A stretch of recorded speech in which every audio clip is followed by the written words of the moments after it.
We are on our way through West Point on into Muldraugh, and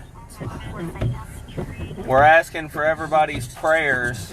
It looks like a semi is caught on fire up ahead of us. This is on Dixie Highway before Muldraugh Hill.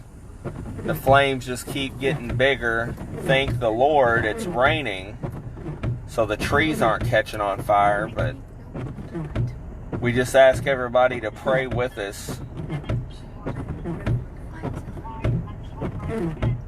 Daddy, I'm scared. It's okay, buddy. Don't be scared. It'll be on time. We're not gonna die.